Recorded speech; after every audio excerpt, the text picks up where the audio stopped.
నమస్కారం అండి. నేను డాక్టర్ మోవా శ్రీనివాస్ మాట్లాడుతున్నాను. ఇవాళ మనం ఒక ఇంట్రెస్టింగ్ టాపిక్ గురించి మాట్లాడదాం. మన కల్చర్‌లో తిండి అనేది ఒక భాగం. సో, మనం ఆరోగ్యంగా ఉండడానికి, అలాగే జబ్బు పడటానికి కూడా తిండే కారణం. ఈ తిండి ఒకళ్ళకి వాళ్ళ వాళ్ళ రుచులు బట్టి మారుతుంది అనుకుంటాం గానీ, దీనిలో చాలా భాగం అంటే ఈ 70, 80% మన ఆహ్, ఫ్యామిలీ, అలాగే మన కల్చర్ ఈ 2 ప్రోగ్రామ్ చేయడం వల్ల మనకి తిండి అలవాటయింది. సో, ఇప్పుడు మనం తినే తిండి పక్క రాష్ట్రం వాళ్ళు తినరు. మనం తినే తిండి నార్త్ ఇండియా వాళ్ళు తినరు. మన భారతదేశంలో తినే తిండి యూరోప్‌లోనో, అమెరికాలోనో తినరు. ఎవరికి వాళ్ళకి వాళ్ళ తిండే రుచికరమైనది. ఎందుకు? వాళ్ళకది అలవాటు కాబట్టి.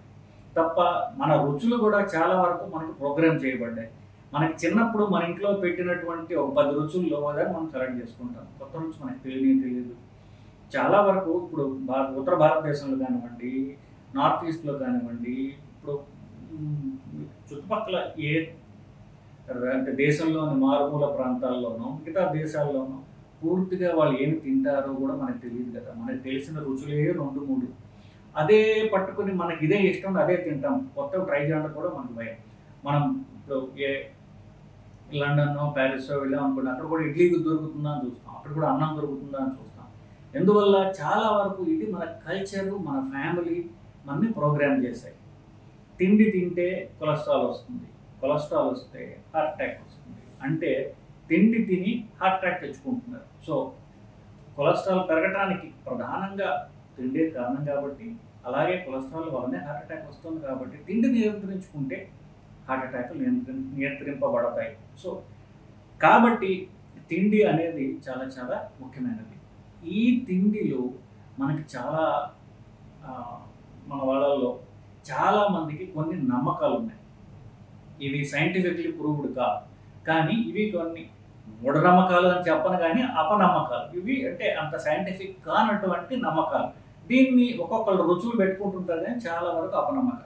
ఆ అపనమ్మకాలని మనం ఒక్కొక్కటి నాకు గుర్తున్నవి కొన్ని రాశాను. ఒక 15 రాశాను. ఇంకా చాలా ఉండి ఉంటాయి. అవి మీరు కామెంట్ రూపంలో తెలియజేస్తే వాటిని కూడా మనం ఇంకొక లిస్ట్ తయారు చేసి వాటిని గురించి మళ్ళీ మాట్లాడదాం. సో, కొన్ని ఒక 15 వరకు మనం ఇవాళ మాట్లాడదాం. సో, ఒకటి ఇంటి భోజనం శ్రేష్టం. మా ఇంట్లో తిండి చాలా గొప్పది. మా అమ్మ లేకపోతే నా భార్యో ప్రపంచంలో అందరికంటే చాలా గొప్పగా చేస్తారు. అదే నాకిష్టం. బయట నేను తినను. మా ఆయన, మా అబ్బాయి బయట తిండి తినడండి. ఇంటికొచ్చే తింటాడు. కానీ ఇంట్లో మనం తినే తిండి ఎట్లాంటిది? మనం తినే తిండిలో కార్బోహైడ్రేట్స్ ఎంత శాతం ఉన్నాయి? మనం అన్నం ఎక్కువగా తింటున్నాము. ప్రోటీన్స్ తక్కువగా తింటాము. సో, దీనివల్ల పైగా పప్పన్నంలో అన్నం వేసి, పప్పేసి దానిలో నెయ్యేస్తారు కదా! సో, అన్నము, నెయ్యి కలిపితే అన్నిటికంటే ఎక్కువ సీరం, ఇన్సులిన్ ఎక్కువ అవుతుంది. దానివల్ల హాని ఎక్కువ లాభం కంటే కూడా. సో, ఇంట్లో తినే తిండి హెల్తీ డెఫినిట్‌గా కాదు. కానీ ఇంటి తిండి శ్రేష్టము అనేది చాలా మందికి 100కి 99 మందికి ఇంటి తిండి సేఫర్ అనుకుంటారు. ఇంట్లో వండే టెక్నిక్ కూడా ఇంట్లో అంత పరిశుభ్రంగా వండుతున్నారా అనేది కూడా మనకు తెలుసా? మనకు తెలీదు. మనం ఎంతమంది పని మనుషుల మీద ఆధారపడుతున్నాం వంట చేయడానికి? ఆ పని మనుషులు, వంట మనుషులు వాళ్ళు ఎంత శుభ్రంగా చేస్తున్నారో మీరు మానిటర్ చేస్తున్నారా? చేయడం లేదు కదా! సో, ఇంటి తిండి సేఫర్ అనేటటువంటిది ఒక అపనమ్మకం మాత్రమే. మీరు జాగ్రత్తగా ఇంట్లో మీరు ఏమి తింటున్నారు, వాళ్ళు ఎలా వండుతున్నారని చూడకపోతే మీరు జబ్బులు బారి పడటం ఖాయం. దీనిలో అనుమానం లేదు. సో, సైంటిఫిక్ పద్ధతులు మీరు తిండి కూడా అప్లై చేయండి. మీ ఇంటి తిండి కూడా మీరు అప్లై చేయడం అనేది చాలా అవసరం. వాళ్ళు వండే టెక్నిక్‌కి అది అప్లై చేయాలి. వాళ్ళు వండే ఇంగ్రీడియెంట్స్‌కి కూడా మీరు అప్లై చేయాలి. ఒకటి. రెండవది టైంకి తినకపోవడం వల్ల గుండె జబ్బులొస్తున్నాయి. లేకపోతే రకరకాల జబ్బులొస్తున్నాయి. టైంకి తిండి తినాలి. టైం డిలే అయితే గనక జబ్బులొచ్చేస్తాయి. ఇది ఒక రెండో అంశం నేను మాట్లాడింది. సో, తిండి ఎప్పుడు తినాలి అనేది కూడా మన కల్చర్ మనకు ప్రోగ్రామ్ చేసింది. రోజుకు 3 సార్లు తినడం అనేది ఇప్పుడు ఫ్యాక్ట్. ఇప్పుడు కామన్‌గా అందరూ తింటుంటారు బేసికల్లీ. అంతకుముందు ఒక 100 ఏళ్ల క్రితం రోజుకి 2 సార్లే తినేవాళ్ళు. సో, మీరు రోజుకి 3 సార్లు తింటుంటే మీరు యూజువల్‌గా తినే తిండి టైంకి మీకు ఆకలేస్తుంది. ఆకలి అనేది అలవాటు తప్ప ఆకలేస్తే తిండి తినాలని కాదు బేసికల్లీ. సో ఒకటి. రెండవది, తిండి డిలే అయిందనుకోండి, మీరు పనులు పడ్డారనుకోండి, ఆకలి మర్చిపోతారు, ఆకలి ఉండదు కదా మీకు. సో బేసికలీ టైంకి తిండి తినాలి, తింటే ఆరోగ్యము అనేది ఒక మిత్. మీరు ఎన్నిసార్లు ఎక్కువ తింటే, ఎస్పెషల్లీ మనం తినేటటువంటి రైస్ ఎక్కువ తినడం వల్ల కార్బోహైడ్రేట్స్ పెరుగుతాయి, షుగర్ పెరుగుతుంది, కొలెస్ట్రాల్ పెరుగుతుంది, జబ్బులు వస్తాయి, బరువు పెరుగుతారు. బరువు పెరిగితే ఇంకా రకరకాల ప్రాబ్లమ్స్ లైక్ బీపీ ఇలాంటివన్నీ కూడా వస్తాయి. షుగర్, బీపీ ఇలాంటివన్నీ వస్తాయి. టైంకి తినడము, టైం తినకపోవడం గురించి కాదు. బేసికలీ మీరు తినేది ఎంత, మీరు తినే తిండిలో ఇంగ్రీడియంట్స్ ఏమిటని చూడడం తప్ప టైంకి తినాలి, టైం తినకపోతే ప్రాబ్లమ్ వస్తాయి కనుక మీ పొట్టకి అలవాటు చేస్తారు. ఫర్ ఎగ్జాంపుల్ మధ్యాహ్నం 1 గంటకి అన్నం తినాలి, ఆ డిలే అయిందనుకోండి మీకు ఆకలి వేస్తుంది. ఎందుకు? అలవాటు పట్టి పొట్ట చెప్తోంది టైం తిండి వేయలేదు ఏంటి అని చెప్తుంది మీకు. అది ఆకలి తప్ప 1 గంట ఖచ్చితంగా తినాలి, 1 గంట అటు ఇటు అయితే నష్టం వస్తుంది అనేటటువంటిది ఒక అపనమ్మకం మాత్రమే. ఎప్పుడు తిన్నారా అనేది కాదు, మీరు తినే క్వాలిటీ ఏమిటి, తిన్న దాంట్లో ఇంగ్రీడియంట్స్ మనకి ఆరోగ్యకరమైనవా కాదా, ఇట్లాంటివి మీరు చూసుకోవడం అనేది చాలా ముఖ్యం. మూడవది, బ్రేక్ఫాస్ట్ తప్పనిసరి. Eat breakfast like a king అన్నాడు తెల్లవాడు. సో ఆ తెల్లవాడిని మనం ఎంతో నమ్ముతాం కాబట్టి తెల్లవాడి అలవాట్లు మనం అలవాటు చేసుకున్నాము. మన తాతలు ముత్తాతలు అలవాటు చేసుకుని మనకి పాస్ ఆన్ చేశారు కాబట్టి బ్రేక్ఫాస్ట్ పెద్దగా తినాలి. ఆ బ్రేక్ఫాస్ట్లో కూడా తెల్లవాడు తినే తిండి తిన్నాం. తెల్లవాడు ఏం తింటున్నాడు? వాడు రొట్టె ముక్కలు తింటున్నాడు, శాండ్విచ్లు తింటున్నాడు, ఎగ్స్ తింటున్నాడు, ఆమ్లెట్స్ తింటున్నాడు, ఫ్రూట్ జ్యూస్ తాగుతున్నాడు. కానీ మనం ఏం చేసాం? దానిలో ఇడ్లీలు, దోశలు పెట్టాం. సో ఇడ్లీ దోశల్లో మళ్ళీ రైస్ వేస్తాం. రైస్ లేకుండా మనకి జీవితమే గడవదు కదా. మనకి అక్షంతల దగ్గర నుంచి, తలంబరాల దగ్గర నుంచి, ఇంటి ముందు ముగ్గు దగ్గర నుంచి మనకి రైస్లో మునిగి తేలుతాం మనం. కాబట్టి పొద్దున్న టిఫిన్ తినడం అలవాటు చేస్తే మనం మూడోసారి కూడా రైస్ అలవాటు చేసుకున్నాం. బ్రేక్ఫాస్ట్ తినడం వల్ల, ఎస్పెషల్లీ రైస్ తినడం వల్ల మూడో లోడ్ కార్బోహైడ్రేట్ శరీరానికి పడి అనవసరంగా బరువు పెరుగుతున్నారు. ఉత్తర భారతదేశం కంటే దక్షిణ భారతదేశంలో రైస్ ఈటింగ్ ఎక్కువ, మూడోసారి రైస్ ఈటింగ్ ఇడ్లీ దోశల వల్ల ఎక్కువ. దానివల్లనే ఉత్తర భారతదేశంలో మనకి పొట్టలు ఎక్కువ, హార్ట్ జబ్బులు ఎక్కువ, షుగర్ ఎక్కువ. ఇన్ఫ్యాక్ట్ ప్రపంచంలోనే అత్యధిక షుగర్ ఉన్నటువంటి దేశము భారతదేశము, దాంట్లో కూడా సౌత్ ఇండియా. ఇందువల్లనే మూడోసారి మళ్ళీ మనం కార్బోహైడ్రేట్ బేస్డ్ ఫుడ్ తినడం వల్ల క్యాలరీస్ పెరిగి, అనవసరమైన క్యాలరీస్ పెరిగి పొట్టల నుంచి రకరకాల ప్రాబ్లమ్స్. బ్రేక్ఫాస్ట్ తినకపోతే మంచిది. ఎందువల్లంటే బ్రేక్ఫాస్ట్ తినడం వల్ల రాత్రి 8ంటికి మీరు భోజనం చేసిన అన్నం పొద్దున కల్లా అరగడానికి 12 గంటలు పడుతుంది. సో రాత్రి తిన్న అన్నం పొద్దున కానీ అరగదు. అప్పుడు మీరు తినకపోతే మీ ఫ్యాట్ కరిగే అవకాశం ఉన్నది. ఆ టైం ఇవ్వకపోతే ఏమవుతుందంటే ఫ్యాట్ కరగదు కదా, మీరు తినేటటువంటి ఎక్స్ట్రా తిండి వల్ల ఫ్యాట్ పెరుగుతుంది. సో బ్రేక్ఫాస్ట్ మానివేయటం మంచిది. ఆ టైంలో మీకు కావాలంటే ద్రవ పదార్థాలు తీసుకోండి, ఇంకా కావాలంటే క్యాలరీస్ తక్కువ ఉన్నటువంటి ఓట్స్ కానివ్వండి, లేకపోతే పప్పు దినుసులతో చేసినవి ఏమన్నా తీసుకోండి. తప్ప కార్బోహైడ్రేట్ బేస్డ్ ఇడ్లీలు ఇట్లాంటివి, అంటే ఇడ్లీల్లో అన్ని కార్బోహైడ్రేట్ కాదు, ఇడ్లీల్లో కొంత రైస్ వేయకుండా మీరు కనుక పొట్టి మినపప్పుతో చేసుకున్న, పెసరపప్పుతో చేస్తున్నటువంటివి పెసరట్లు కానివ్వండి, గారెలు కానీ ఇట్లాంటివి, వడలు ఇట్లాంటివి తిన్నట్లయితే కనుక కొంచెం క్యాలరీస్ తగ్గుతాయి. ఆపేస్తే ఇంకా మంచిది. సో బ్రేక్ఫాస్ట్ తినడం హెల్తీ అనుకునేది సైంటిఫికల్లీ, న్యూట్రిషనల్లీ ఇది రాంగ్ ప్రాక్టీస్ అండి. సో అది ఒక అపనమ్మకం. ఎంతో ప్రేమగా అమ్మమ్మ, తాతమ్మ, నానమ్మ, తల్లి ఏం చెప్తారు? ఆయన ఆకలిగా లేదా, పెరుగన్నం అయినా తిన్న, ఆయన రాత్రి పడుకునే ముందు పెరుగన్నం అన్నా తిను. పెరుగు వరకు మంచిది. పెరుగు అన్నం ఎందుకు? అసలే కడుపు ఫుల్గా ఉంది, నేను తినలేదు ముర్ర అంటే పెరుగన్నం అయినా తిను అని చెప్పి మళ్ళీ అన్నం కూరి పెట్టడం. సో పెరుగన్నం ఎంత అదేమి పెద్ద అంటే ఆయుర్వేదం లేకపోతే ఇవి చెప్పినట్టుగా అవేమి పెద్ద ఇదేమీ కాదండి. పెరుగు మంచిది కాదనడం లేదు. ఇందులో పెరుగులో మన పేగులకి మంచి చేసేటటువంటి బ్యాక్టీరియా, లాక్టోబాసిల్లస్ ఉన్నాయి. ఆ బ్యాక్టీరియా ఉండటం వల్ల B12 వంటి వైటమిన్ వస్తుంది. ఇప్పుడు ఎప్పుడైతే నాన్ వెజిటేరియన్ తిననటువంటి, వెజిటేరియన్ బేస్డ్ మీట్ తిన్నటువంటి వాళ్ళు ఉన్నారో వాళ్ళకి B12 అవసరం. అవి తయారు చేసేది ఈ బ్యాక్టీరియా. పెరుగు అవసరమే. పెరుగు అన్నము మాత్రము అంత శాంటిటీ లేదని చెప్తున్నాను. పెరుగు తాగండి, కాఫీలు మట్టీలు తాగండి, బట్ అన్నంతో కలిపి ఎలాగైనా సరే 4 ముద్దలు అన్నమైనా సరే లోపలికి పోవాలి అనుకోవడం అనేది అది మన కల్చరల్ మిస్కన్సెప్షన్. మన కల్చర్ మనకు అందజేసినటువంటి ఒక అపనమ్మకము. అంటే మీకు కాఫీ, టీ, పాలు మజ్జిగ తాగొచ్చు, మజ్జిగలో ఉప్పేసుకుని తాగొచ్చు, నిమ్మకాయ రసం పిండుకుని తాగండి. బట్ ఏదో ఎట్లా కొట్టాగా అన్నమైనా పెరుగు అన్నమైనా తినాలి అనేది అంత సైంటిఫిక్లీ ప్రూవ్డ్ సైంటిఫిక్ ఫ్యాక్ట్ అయితే కాదండి. నెక్స్ట్, ఇప్పుడు ఇదంతా విన్న తర్వాత చాలా మందిలో అనుకోవచ్చు అన్నం మానేద్దామని చెప్పేసి. నేను నా దగ్గరికి వచ్చే వాళ్ళందరికీ కూడా మీరు అన్నం మానేసేయండి, రైస్ మానేస్తే కానీ మీరు బరువు తగ్గరు అని చెప్తూ ఉంటాను బేసికలీ. సో ఫస్ట్ టైం అంటే బాగానే ఉంటుంది. సో రెండోసారి వస్తారు, వచ్చి మీరు చెప్పినట్టు మానేసామంటే ఇంకా ఫుల్ గ్యాస్ వచ్చేసింది. గ్యాస్ రావడం వల్ల మళ్ళీ అన్నం తినడం మొదలుపెట్టాను. నా వల్ల కాదు అన్నం ఆపడం. మీరు చెప్పారు కదా, నేను మోటివేటెడ్గా ఉన్నాను కానీ నా పొట్ట, నా శరీరం నాకు సహకరించడం లేదు అనేటటువంటిది పేషెంట్లో కామన్గా ఉన్నటువంటి కంప్లైంట్. దీనికి ఏమంటారంటే ఒక ఈ ప్రాబ్లమ్స్ నిజానికి సరైనదే. ఈ ప్రాబ్లం అనేది జనరల్గా ఉంటుంది. ఎందువల్లంటే పుట్టిన సంవత్సరం లోపలే 10 నెలలకు 11 నెలలకు అన్నప్రాసం చేస్తున్నాం కదా. తల్లిదండ్రులు పిల్లవాడు అన్నం తినక బక్కచిక్కిపోయాడు, అన్నం పెట్టి వీడిని లావు చేయాలని చెప్పేసి సంవత్సరానికల్లా వాడికి అన్నం అలవాటు చేసేస్తాం. సో నాలాంటి వాడెవడో 40కో 50కో తగిలి అన్నం మానేసేయరా అంటే 40 ఏళ్ల పాటు లేదా 50 ఏళ్ల పాటు రోజుకు 3 పొద్దుల అన్నం తిన్న పొట్టలకి నేను వచ్చి అన్నం ఆపమన్నాను అనుకోండి, ఇబ్బంది కదా. అలాగ తినడం అలవాటు అయిపోయినటువంటి శరీరాలకి మనందరం అంతే.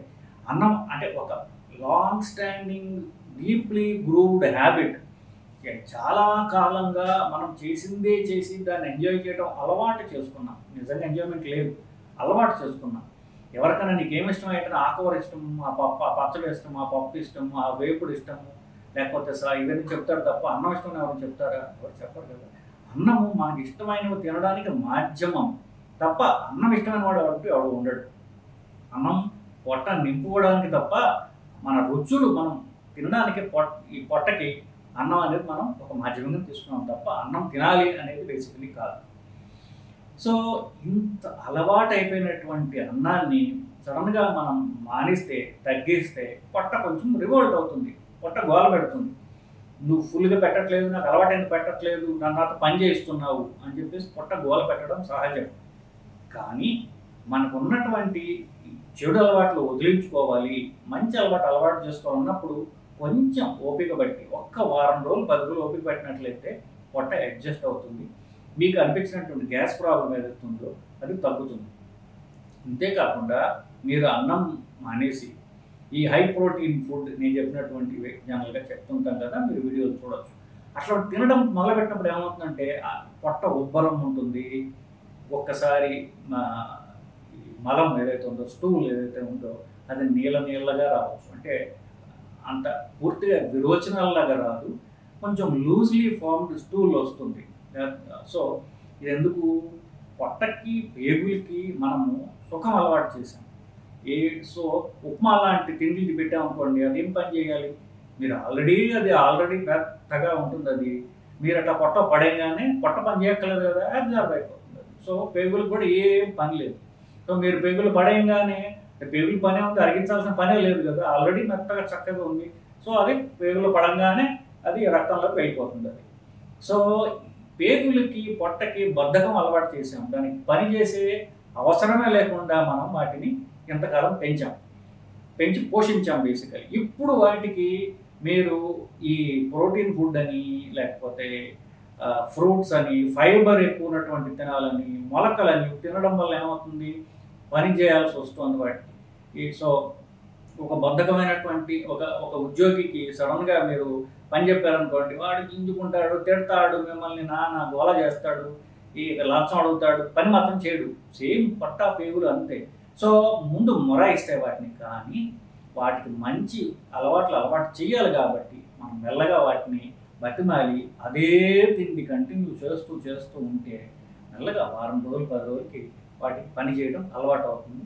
మీరు తిన్న తిండి అలవాటు చక్కగా అది డైజెస్ట్ చేసి పొట్ట అలాగే పేగులు కూడా మీకు మళ్ళీ నార్మల్ స్టేజ్కి వచ్చేస్తుంది. ఈ ఉబ్బరాన్నే గ్యాస్ అంటారు కదా. సో ఈ పొట్ట ఉబ్బరంగా ఉండటం, అజీర్తి ఎలాగైతే ఉంది, ఈ స్టూల్ సరిగా రాకపోవడం, ఇవన్నీ పోయి మీ పేగులు చక్కగా పనిచేయడం మొదలెట్టాయి. పేగులకి ఎక్సర్సైజ్ అనమాట.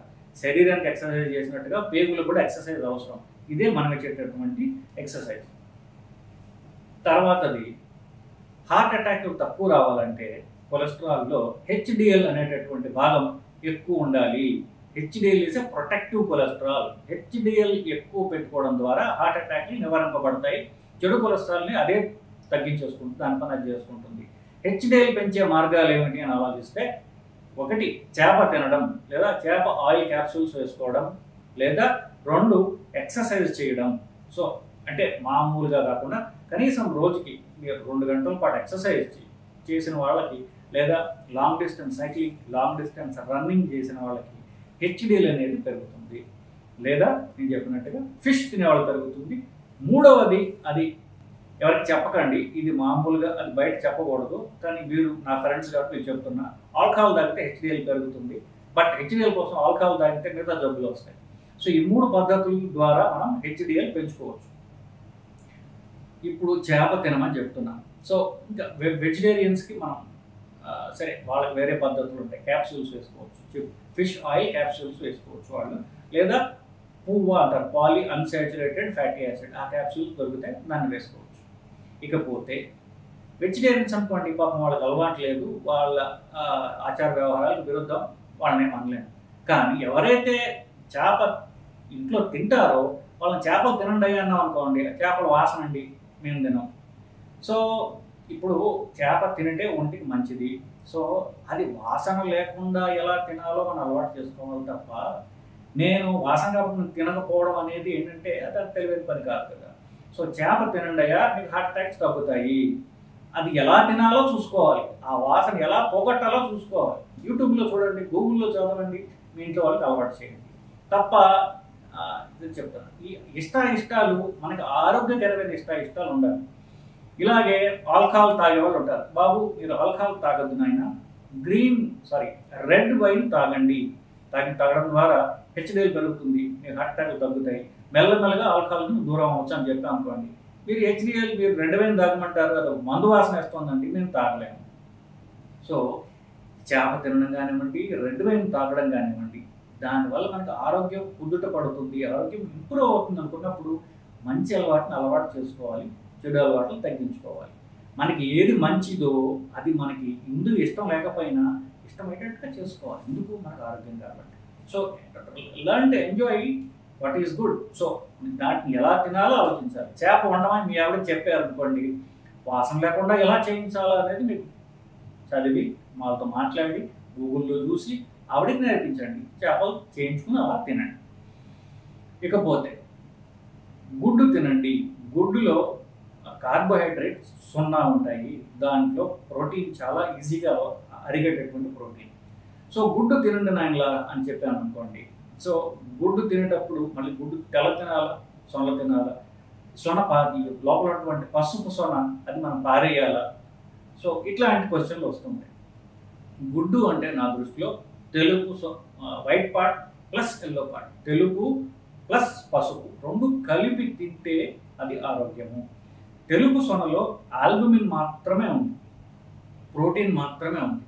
కానీ ఈ పసుపు దాంట్లో రకరకాల వైటమిన్స్ ఉంటాయి, సాచురేటెడ్ కొలెస్ట్రాల్ ఉంటుంది.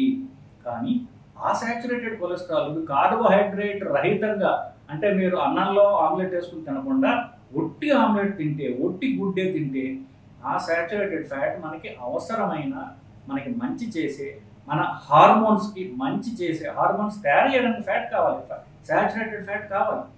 అలాంటి సాచురేటెడ్ ఫ్యాట్ ఈ గుడ్డు పసుపు సొనలో ఉన్నది. గుడ్డు తినాలి అంటే తెలుపు ప్లస్ పసుపు కలిపి తినవలేము తప్ప, పసుపు పారేయటం వల్ల ఎంతో విలువైనటువంటి వైటమిన్ డి, అలాగే రకరకాల వైటమిన్స్ ఇవన్నీ కూడా ఆ పసుపు సొనలో ఉంటాయి. అవి పారేయటం వల్ల మనకి దాని నుండి వచ్చేటటువంటి పోషకాహారం మనం పొందడం లేదు. ఇదొకటి. ఇకపోతే ఉప్పు చాలా ఎక్కువ తింటారు, ఉప్పు మానేయమని చెప్పడం డాక్టర్లు చాలా పరిపాటి. ఎవరైతే బీపీ ఉంటుందో అందరూ ఉప్పు మానేసేయమని చెప్పడం పరిపాటి.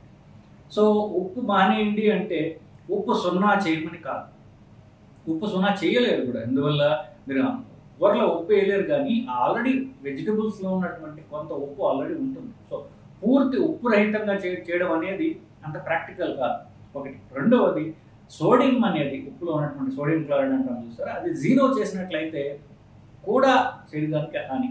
So zero salt based food అనేది అంత శ్రేయస్కరం కాదు. సో కొంత ఉప్పు అంటే రోజుకి 2.5 grams అంటే ఒక టేబుల్ స్పూన్ అంత మేరకు ఉప్పు అవసరం శరీరానికి.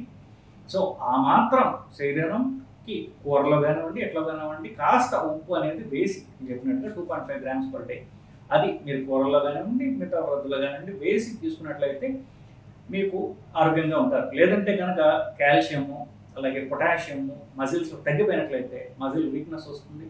జనరలైజ్డ్ వీక్నెస్ చాలా ఫీల్ అవుతుంటారు. కాస్త ఉప్పు సప్లిమెంట్ చేయగానే వాళ్ళకి ఎక్కడ లేని బలం వస్తుంది వాళ్ళకి. సో ఉప్పు కాస్త అవసరం. అతిగా ఉప్పు dangerous. Zero salt is dangerous. మధ్యస్థంగా ఉప్పు తినడం అనేది శరీరానికి అవసరం.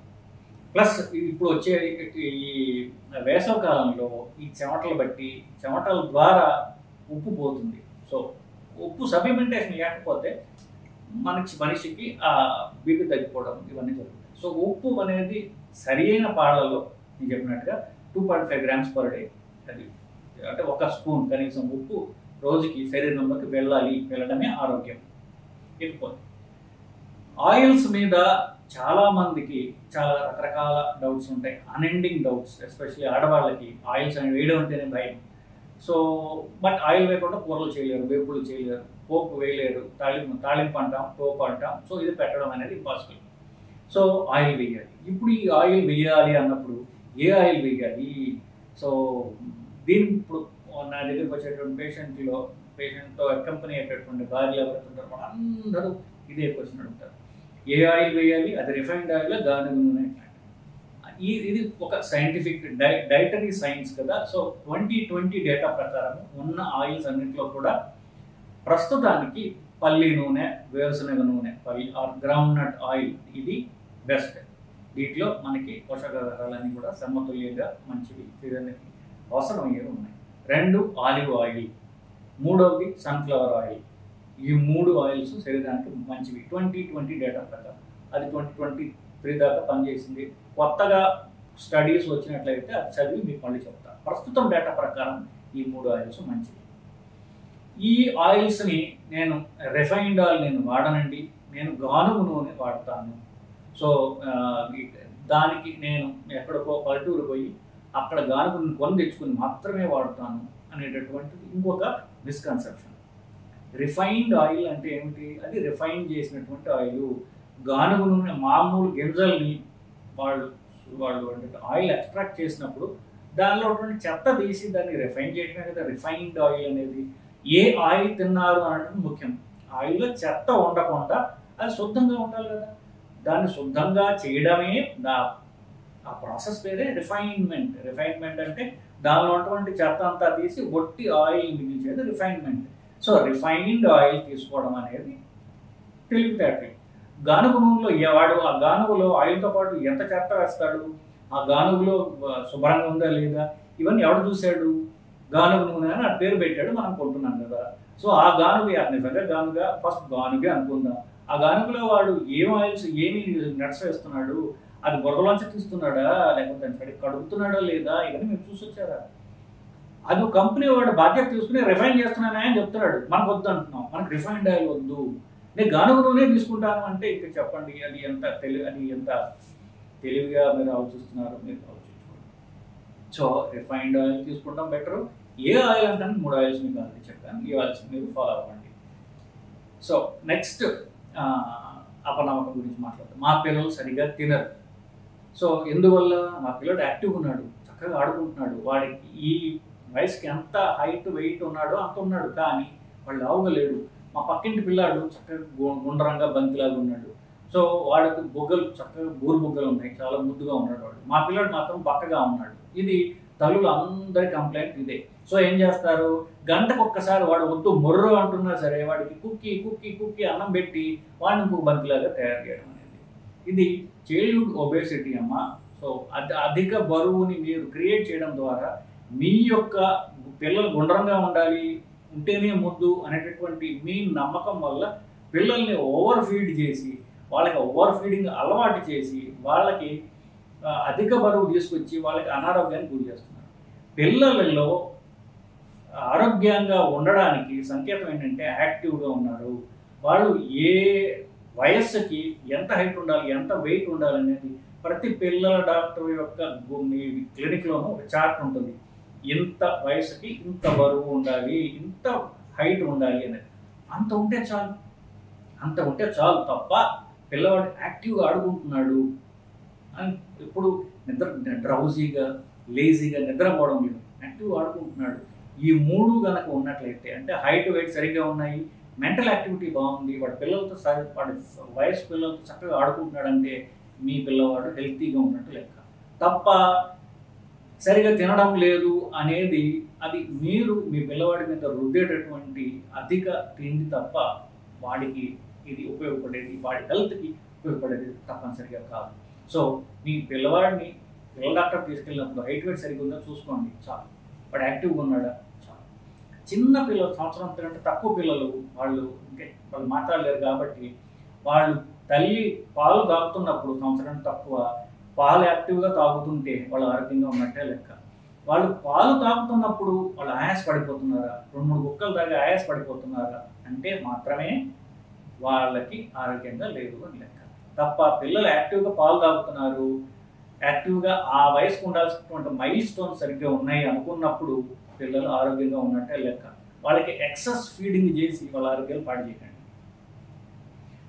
ఇంకొకటి ఏంటంటే మనం చేసేది 11వ అపనమ్మకం తిండి గురించి.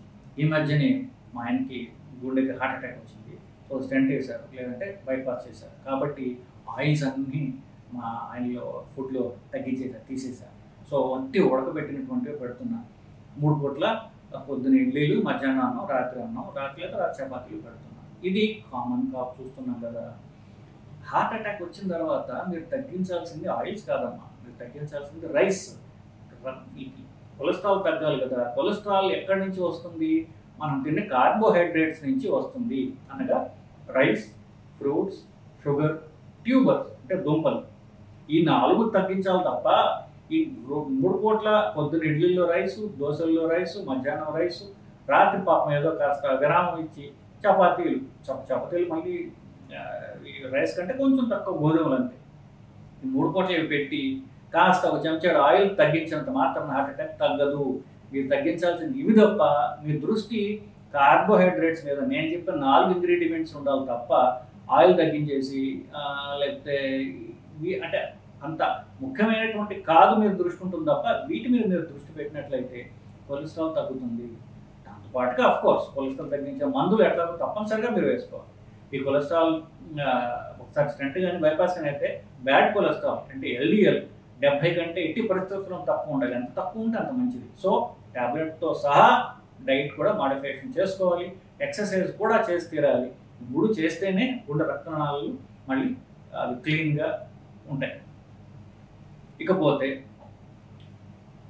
ఈ స్టెంటింగ్ బైపాస్ అయిన తర్వాత మళ్ళీ ఇంకో కామన్గా మన వాళ్ళల్లో ఉన్నటువంటి అపనమ్మకం ఏంటంటే, సో మా ఆయనకి ఈ మధ్యన మా చుట్టాలకో ఎవరికో మా ఇంట్లో వాళ్ళకి హార్ట్ అటాక్ వచ్చింది. సో ఏం చేసామంటే పూర్తిగా మీట్ తినడం ఆపేసాం. సో ఓన్లీ వెజిటేరియన్ ఫుడ్ తింటున్నాం. సో మీట్ తినడం వల్ల హార్ట్ అటాక్ వస్తుంది అనేటటువంటిది చాలా మందిలో ఉన్నటువంటి ఒక నమ్మకం. సో మీట్లో వైట్ మీట్ అని ఉంది, రెడ్ మీట్ అని ఉంటుంది. వైట్ మీట్ అంటే గుడ్లు, చికెన్, ఫిష్, ఇది చేప, ఇది వైట్ మీట్. మీట్ అంటే మటన్, ఆ తర్వాత బీఫ్, పోర్క్, ఈ 3 కూడా రెడ్ మీట్. మీరు ఆపాల్సింది రెడ్ మీట్ అంటే మేక మాంసము, ఆవు లేకపోతే గొడ్డు మాంసము, 3వది పంది మాంసం. ఈ 3టిని ఆపాలి తప్ప వైట్ మీట్ తినడం వల్ల హార్ట్ అటాక్ రిస్క్ పెరగదు. చికెన్, ఫిష్ తినడం వల్ల, గుడ్లు తినడం వల్ల హార్ట్ అటాక్ రిస్క్ పెరగదు. సో వైట్ మీట్ తినమని నేను చెప్పట్లేదు, కానీ తింటే నష్టం లేదని చెప్తున్నాను. సో వైట్ మీట్ మీరు ఆపాలి తప్ప రెడ్ మీట్ని అవాయిడ్ చేయండి. వైట్ మీట్ని ఎలా చేయొచ్చు, ఆపేస్తే ఇంకా మంచిది. కానీ ఇంతకంటే ముఖ్యమైన రైస్ ఆపడానికి, కార్బోహైడ్రేట్స్ ఆపడానికి ప్రయత్నం చేయాలి తప్ప మీరు దృష్టి దాని మీద ఉండాలి. సో అంత తప్ప మీరు మీట్ మీదకి పెట్టి 3 పూట్ల అన్నం పెట్టినట్లయితే మీరు ఏమీ లాభం చేయడం లేదు.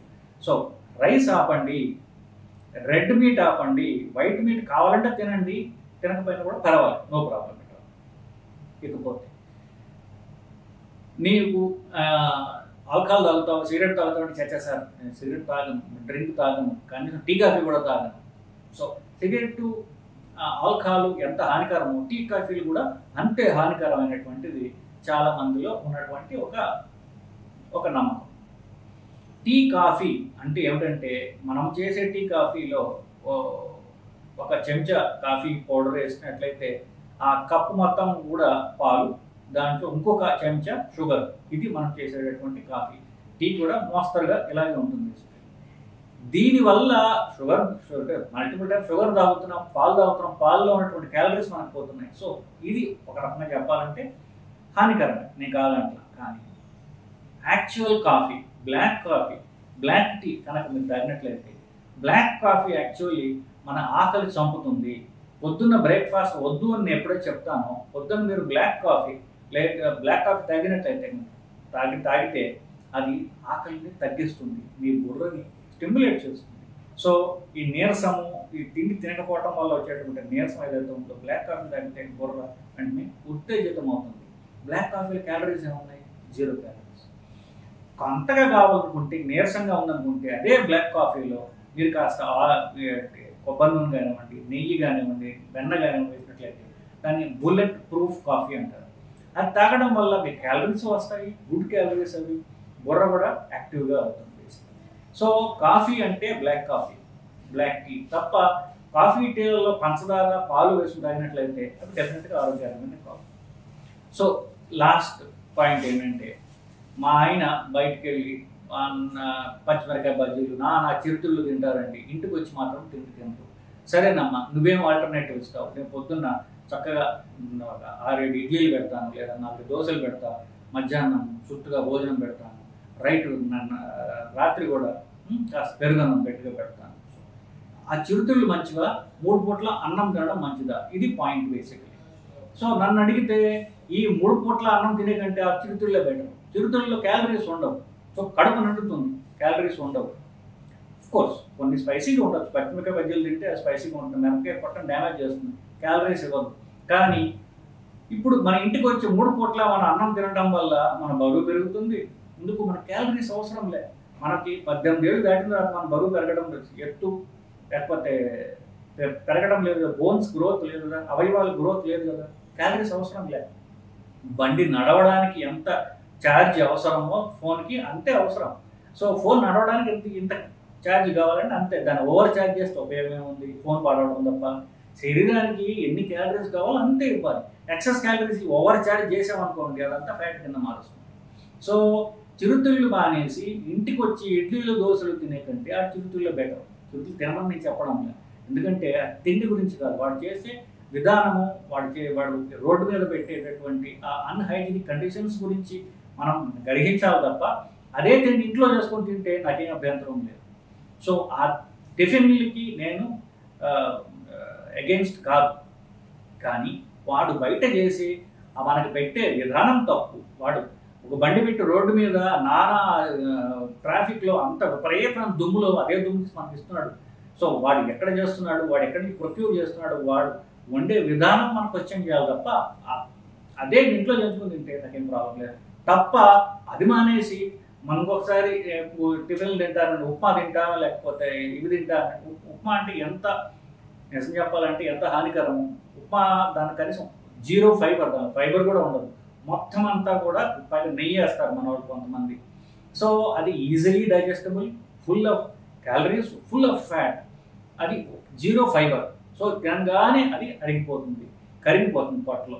ఇమ్మీడియట్గా షుగర్ ఉంటే షుగర్ ఉన్న వాళ్ళకి, షుగర్ లేని వాళ్ళకైనా సరే, కొలెస్ట్రాల్ అలాగే షుగర్ ఇమ్మీడియట్గా అది స్పైక్ అవుతాయి. సో ఇంట్లో మీరు తినే తిండి చిరుతిళ్ళైనా అది హైజీనిక్గా చేసుకుని తినండి, కార్బోహైడ్రేట్స్ తగ్గించండి. సో ఇవ్వండి నాకు గుర్తొచ్చినటువంటి ఒక 14-15 పాయింట్లు తిండి గురించి నేను రాశాను. నేను చాలా వరకు కవర్ చేశాను నేను అనుకుంటున్నా, బట్ మీకు ఇంకా కొన్ని క్వశ్చన్స్ ఉంటాయి, అనుమానం మీకు డెఫినెట్గా ఉంటాయి. అవన్నీ కామెంట్స్ రూపంలో తెలియజేయండి. అవన్నీ మనం ఒక ప్రింట్ తీసుకుని దాంట్లో నేను చెప్పినవి కాకుండా కొత్తవి ఏమైనా పాయింట్లు ఉన్నట్లయితే దాన్ని సరదాగా మనం కాసేపు మాట్లాడుకుందాం, నవ్వుకుందాం. నమస్కారం అండి. సో మీకు ఈ వీడియో నచ్చినట్లయితే దీన్ని లైక్ చేయండి, మీరు మీ ఫ్రెండ్స్కి షేర్ చేయండి. కరెక్ట్ సైంటిఫిక్ ఇన్ఫర్మేషన్ని మీరు పెంపొందించండి. ఈ వీడియోని మిగతా మీ ఫ్రెండ్స్కి షేర్ చేయండి.